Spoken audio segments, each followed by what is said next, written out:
How's it going, everybody? I'm here with my main rival, Jace, here from the Envoy Tournament, and we're going to be giving our best U32 teams in this video, talking about everything, because we just did a whole tournament that had these rules up, right? Like, how impactful Yeah, did you find these rules? they were very impactful. There were so many good rooms in there. I think there was like maybe one or two nothing burger rooms, but otherwise everything kind of felt pretty impactful. Yeah. With that said, though, we got a couple things we need to talk about for U32. Only three rooms, so as impactful as it was in the six-room tournament, in a three-room tournament, everything gets condensed. Kind of takes away some of the value of those like interesting teams because we're not able to tax our opponent elsewhere. We only got 5 matches over this tournament, which is going to start on Tuesday. No global rules, right? So in the next season, we got Star Jammers. I think piercing damage is bleed. Is that right? Yeah, it was something like a nothing burger for that. Super fun rule Yeah, team. Keep those up, I guess. We have to use Star Jammers for the event. This is going to be the Howard the Duck / Havoc Diamond leaderboard event, which has Gear 220 in it. It has lots of Howard shards in the milestones. So, like, this is something we're just going to have to shoehorn in somehow. And then we only have 24 hours to set our defense. So when this video comes out, you're still going to be in your current Crucible tournament. But when this ends, which for me is at 4 p.m. Eastern, I guess 5 p.m. Eastern now the time shifted, you got to set your defense right away because you only have 24 hours. How do you feel about such a short window to set your defense? I'm really not a fan of it because if there's like emergency or real life kind of comes up, you're kind of screwed. You're just going with whatever you had in there for that 1, 2, and 3. So you definitely want to make sure to maybe set an alarm or something. Yeah.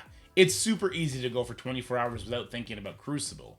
Without thinking about Marvel Strike Force, let alone just the Crucible aspect, especially when Kiln Tower is already in. The new raids are starting Thursday. There's so much going on this week that could Yeah. easily get lost in the shovel. So make sure you get that defense updated. But let's jump into it. Stage 1, Glass Cannon. So striker characters spawn in with Sagard. I'm going to keep the misspelling that was in the blog because I think it's funny. But you get 90% less max life. You gain 100% damage, spawn with 5 death proof, and fortifier characters are spawning with taunt. How did you find this room during the tournament? What sort of things did you learn? And what was the scariest team you saw on the defensive side? Something that I was actually doing was using my Odonati team in here because I was able to slot Black Bolt in as a striker, make it to where those burps were more impactful. If I start knocking characters low enough, it kind of gets rid of some of the threats or some of the other characters. Added in Captain Britain as a fortifier was very solid for me, so I had the pre-taunt on spawn, and it kind of made a difference as far as that went. Yeah, and that's super interesting, right? So one of the things that we're always trying to get added to our Odinati team is a pre-taunt. But if you have a fortifier here, you're just by definition getting a free pre-taunt. It's going to be harder to find these characters on the fly than I thought it was going to be. There we go, kind of, sort of. And then Black Bolt, yeah. So not positioned like this, but this is a team that you actually made me face up against in the tournament. And this is interesting because there's going to be a room we're going to talk about a little bit later that you crafted, which was very crafty and very annoying and actually did catch me up during the tournament. And it could be a way to stretch out your enemies to kind of treat this room like a nothing burger, because some of the things that we did see in this room were really cheesy, really fast, quick losses if you try to get too technical on the defensive side. One thing that happened for me is a person had their Shadow King, their Kahori up on defense, and I brought my own Kahori with the speed stat advantage, and I made my Kahori a raider. Their Shadow King and their Kahori were strikers. The passive from my Kahori one shot the enemy Shadow King. Jeez. Instantly dead. And that's because of this girl above me here. She's going to be the unsung hero of this room because she stops enemies from spawning with death proof.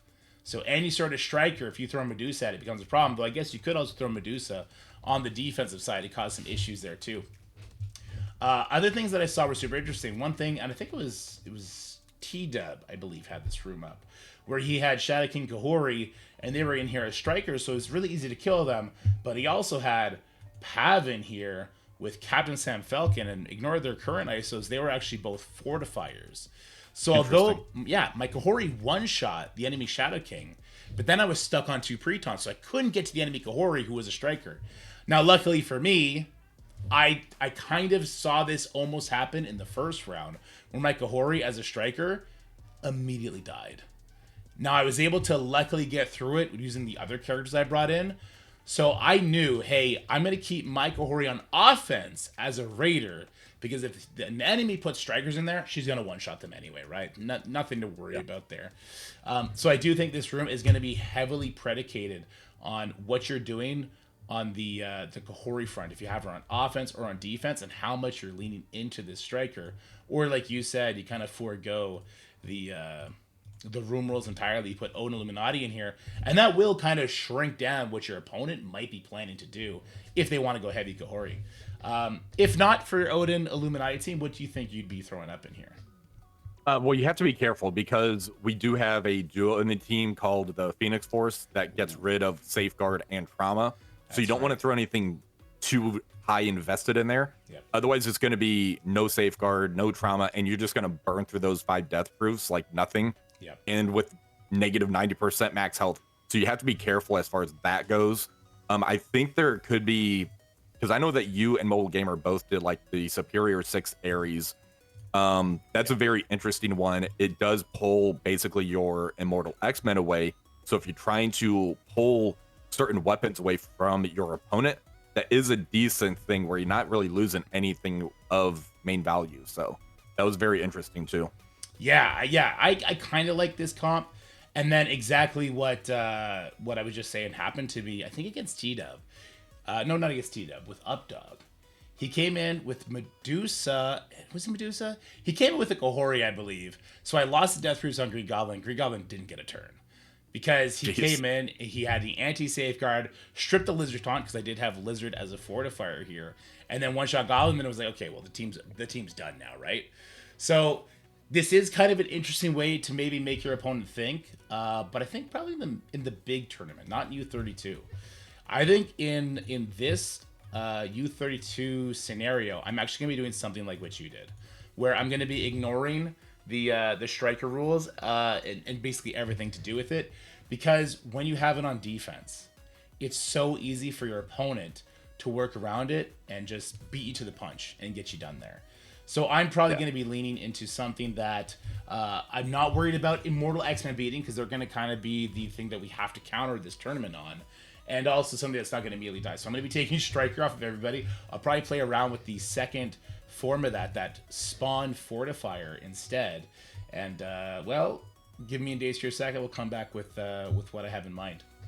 All right, so after some careful deliberation, I think this would be a pretty interesting. I would switch some of these ISOs around though. So I would probably make Endgame Thanos a striker in the situation. But you brought up that Fortifier wouldn't be that bad either, because then certain teams would have to focus him down, right, to proc that passive.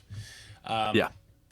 Our thinking here is essentially that if they push Endgame Thanos and they have any strikers, all their death proofs are gone. If Thanos is a striker and he's got that death proof, they don't come in with Medusa and they push him. Say they come in here with some sort of speed team to beat the Night Stalkers, but they forget they can't kill that Thanos right away, then he would just rain fire on them with 100% damage, which would just be absolutely devastating. So that was one thought there. I think this is a pretty interesting team. I do think there is also a very sneaky team that was used against me, and you just brought this up, was using Omega Sentinel, right? Because her ping damage, you would make her a striker here, is absolutely crazy. And then we talked about Medusa earlier, stopping death proof, so you would want to bring her in. So basically what happens here, guys, is if the enemy has Medusa on defense and Omega Sentinel as a striker, any of your strikers will lose their death proof. They will have so little life that Omega Sentinel will instantly pop them off. This actually happened to me. It was very frustrating and very annoying. And I don't even think the person had Kahori on the defensive side either, because at that point you don't need to, right? Because you're just kind of relying on people screwing themselves over. So what you do in that case is you start having some interesting fortifier characters. I'd make this Captain Sam a fortifier. We saw Pav. I thought that was really interesting because he is giving those skirmisher marks out. He puts slow out, which could be very devastating out the gate. And then from here, I don't know, who do you think would be a good fifth on this sort of team, just to annoy our opponents? We say we have two pre-taunts with Pav and Captain Sam as fortifiers. Our main damage is a striker, Omega Sentinel. Who's a good fifth here?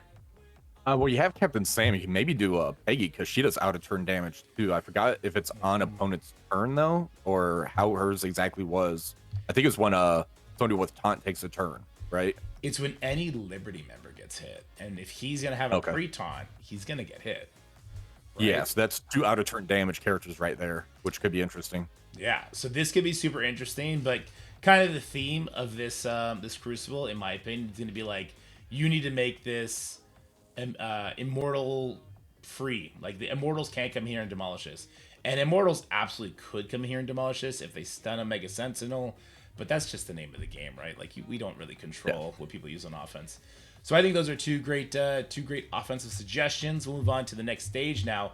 If you want, I'm gonna have a save squad list with all the teams we bring up here today, as well as the offensive teams that I plan on using. We'll briefly talk about those at the end here, and I'll share that save squad in the comment section.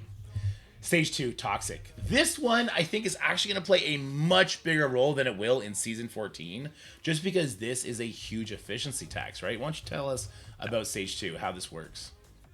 So this one here is any time a character takes a turn, they're going to be hitting themselves for 15% damage, and it takes away from their max health. So it's permanent damage like Mephisto does. Yeah. So try to look for teams or characters that go very slow and make your opponent kill themselves. I ended up going with the Wanda's Revenge team. I threw Agatha in there because she hits so hard. If they start dropping, then those extra pings come in. Yeah. That actually did a very good health tax to my opponent during the tournament. Yes, I know. Actually, I tried to hit it with Astral, full Astral, and I did get my butt kicked in a big way, and I'm having a hard time fighting Morgan. And the last member here is Invisible Woman, as she's super beefy. This is that Wanda's Revenge team he's talking about. This team absolutely rips. And here's the thing: what I really like about this team is people like to use Immortals here, right? And Immortals absolutely will work and will crush this, unless they make the silly mistake and they go to stun not Scarlet Witch. If you don't stun Scarlet Witch here, and Scarlet Witch gets a lot of resistance too from having Morgan, right? Yeah. If you don't land the stun on her, she will absolutely pop off and make you pay for it in a big way. Normally, Quicksilver is going to get pushed from all the sort of splash damage that Immortals puts out, so then you get the second Wanda out there, and it is absolutely brutal. I actually really like this team. It's funny. I think this team is infinitely better than Annihilator's Super Skrull in light of what people have on offense now. What do you think about that statement? I agree that we have so many counters against the Annihilators team right now that's in the game. For about half of season 13, I was using them on offense just because I can get more value out of that because they're going to do what they do anyways against that team. Whereas this one, you're being punished for actually hitting into them, and it's just an efficiency sink and making it to where you're going faster than them because of how slow this team is. You're just hitting yourself even harder. So I really like this team. Yeah, I really like this team as well here. Let's talk about the big red elephant in the room, because people are going to want to use this character to try and counter Immortals, because he absolutely does counter Immortals. I'm talking about the big red machine. I'm talking about Mephisto. What are your thoughts on Mephisto in light of recent unlocks? Well, the elephant in the room is Null, right? So the if you end up getting him and you get that T4 basically done on Null, it shuts down the Empowered. So that takes care of Mephisto. It takes care of like Apocalypse, which we granted don't see those on defense.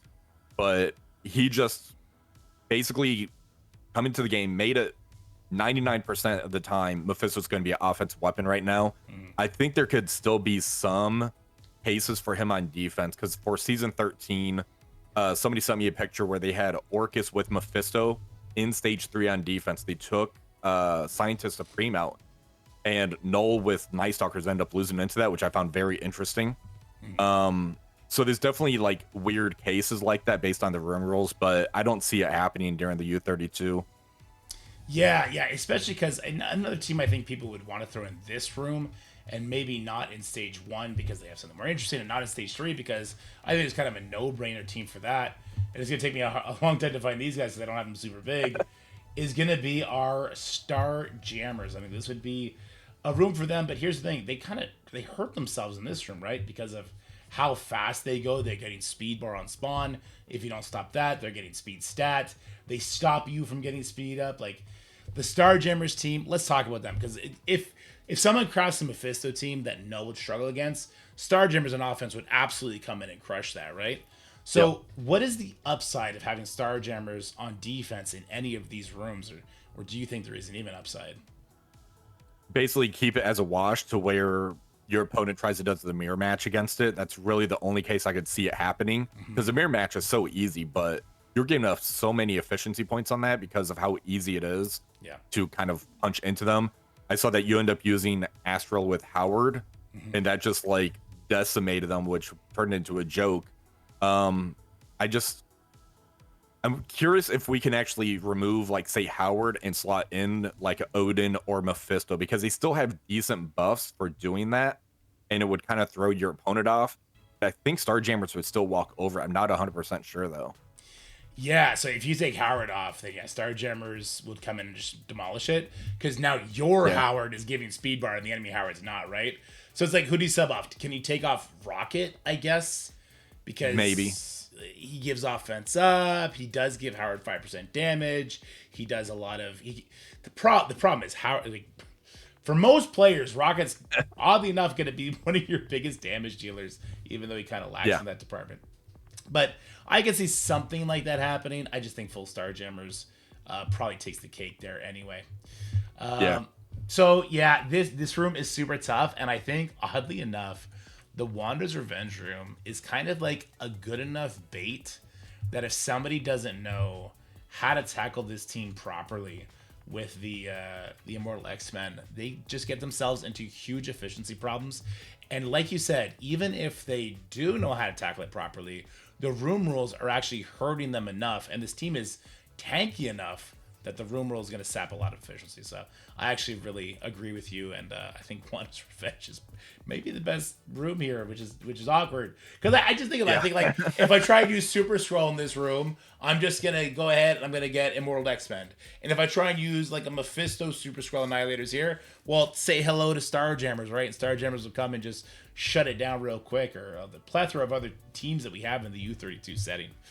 Let's go ahead. Yeah. Let's move on to stage 3 because this is the stage that you tripped me up in the tournament, and I tripped you up as well.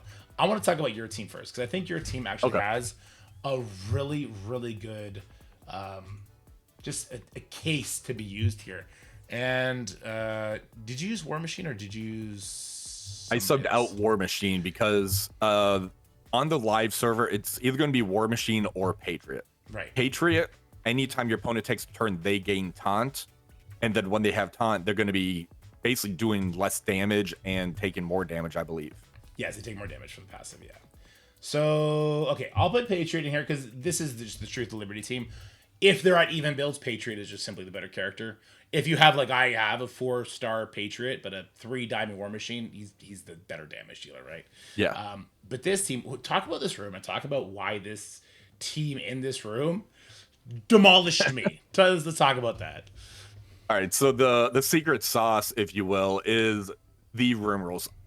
All characters lower the focus by 5,000% and damage by 50%. People kept trying to use Cabal in here because, like, oh, Iron Patriot's going to put the vulnerable on Super Scroll. He's not going to pop off. He has a 5,000% resistance because on spawn, the vulnerable ends up happening. So Super Scroll basically takes that first turn specials, gets the vulnerable out there, and then basically kind of sets the tone for the matchup. And then all your other characters, they're not going to have vulnerable on them. The Cabal team's not going to roll over it. So it threw quite a bit of people off because of the on spawn. They're not getting those vulnerables out there for Cabal. Yeah, and so it was really wrecking people who tried Cabal, and I tried Immortal X-Men. I was like, okay, I get 500% focus on Storm. She's a new stat character. As long as she stuns Super Scroll, I'll be fine. Nope. So the damage reduction as well as the focus, like if you bring a team in here that goes before them, which is traditionally what we want to do, you could just find yourself not getting any kills, getting absolutely demolished. And if you throw this team up, it's a good bait, which is a very interesting idea for U32 because you get 5 chances not to screw it up, right? So Yeah. bait teams are really interesting here. You could throw Odin Illuminati in a different room, like that stage 1 is a throwaway team. Or maybe you throw them in stage 2, so people who try and use Starjammers are taking a bunch of damage, and if they get one attack thrown at them, they can get wiped. So if you have Gear Tier 20 Odin, oof. That Yeah, could be a thing. for sure.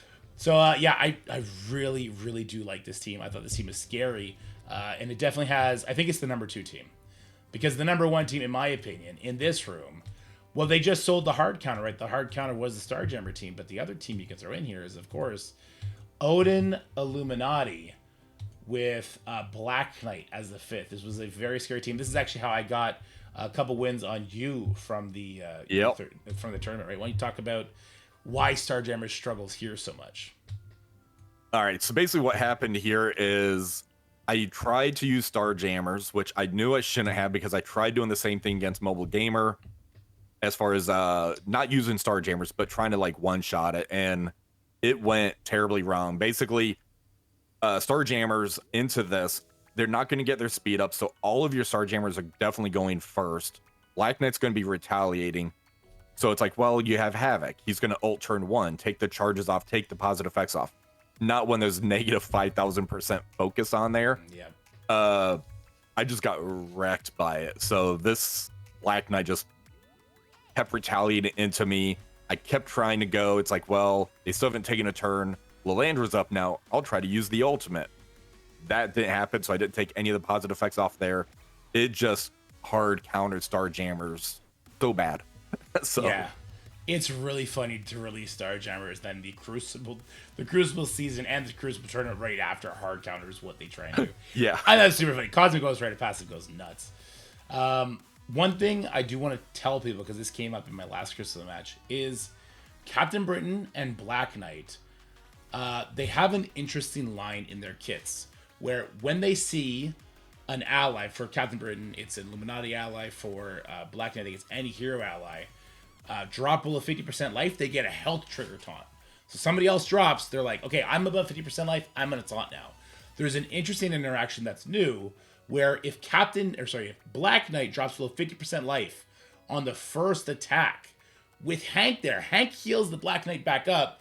He notices that he himself dropped below 50% life, so he activates his taunt on his own health trigger, which is super ridiculous and which is actually causing issues in other rooms, not like this. So just be wary of that Star Jammer.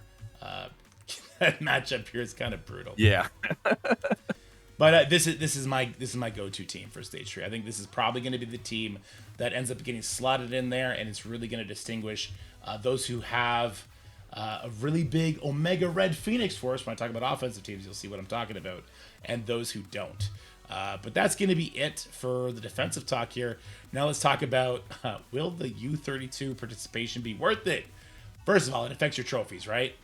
Lots of people don't like that. Why don't we talk a little bit about that? So that's just something that I don't think should end up happening in the U32. Treat it like an off season. The last U32, I got like 1 and 9 throughout the 2 weeks. I did terrible during that 2-week time frame, just trying to figure out the rooms. I kept trying to turtle too hard, and you can't really turtle in the U32, right? Because we have so many offensive weapons. So I don't think they should end up having the trophies drop happen in this. Instead, give other type of rewards in here. Like you have cool portrait on here. That would be something that you could kind of entice and make it tied to the ranking as opposed to the leaderboard. So whoever's rank 1 in your bracket, give them something cool as a bragging right. I think that would be a nice change of pace on here. Yeah, I agree. Let these tournaments be standalone. So is it worth it? Well, you're kind of forced to compete because your regular Crucible standing is definitely within question. There's normally a cool portrait. Last time we had the Living Tribunal, I think. But I also agree with you, like, the Living Tribunal, the people that got that was based off of, like, the game's overall Crucible ranking rewards.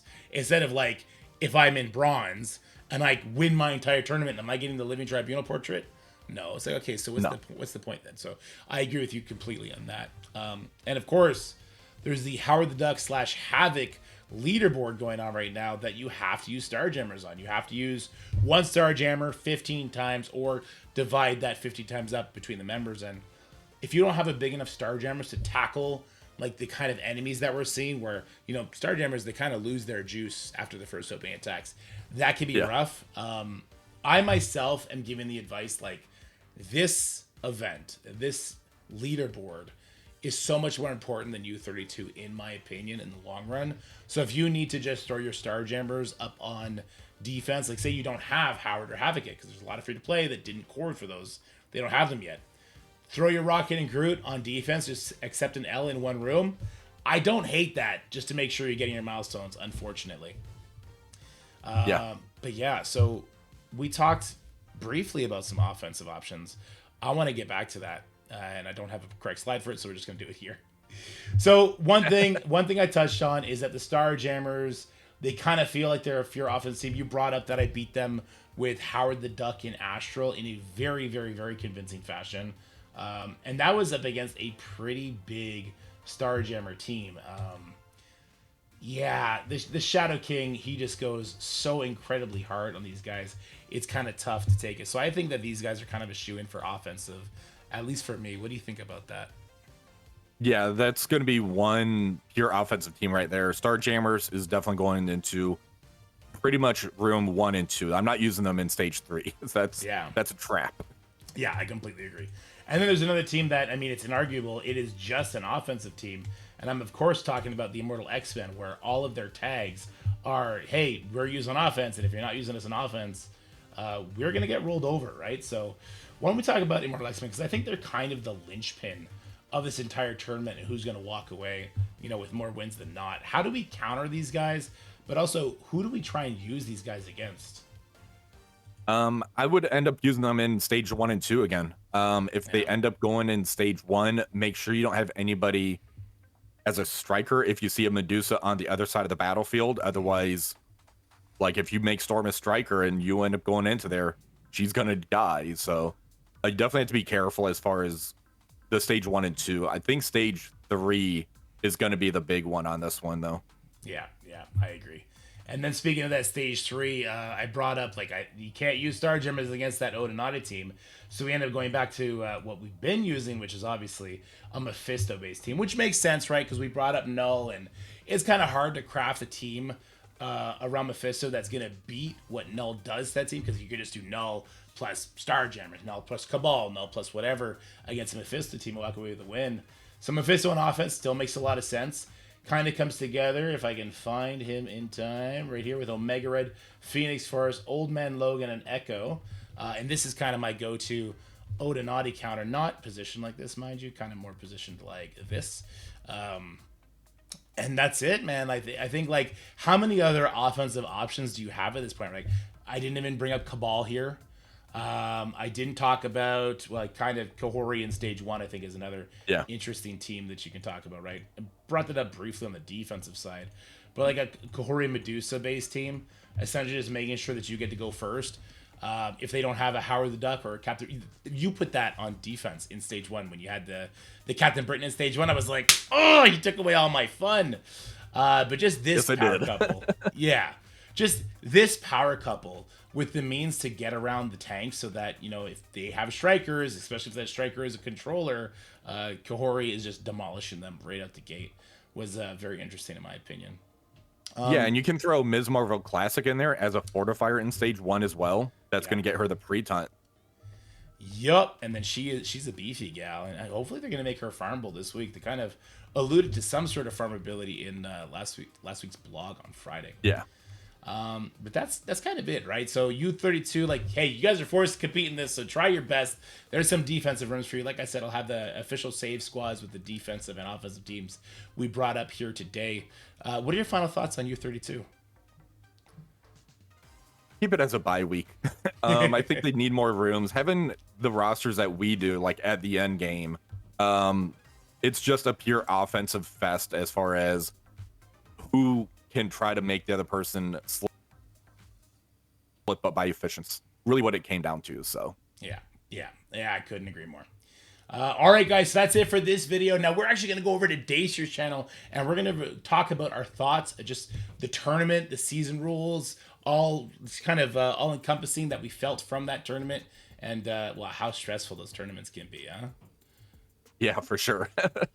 All right, guys, so check out the save squads in the comment and in the description, but more importantly, check out the link to Dacier's channel and video. Make sure you leave a like on this video and that video, subscribe to this channel and that channel, and have yourselves an amazing day.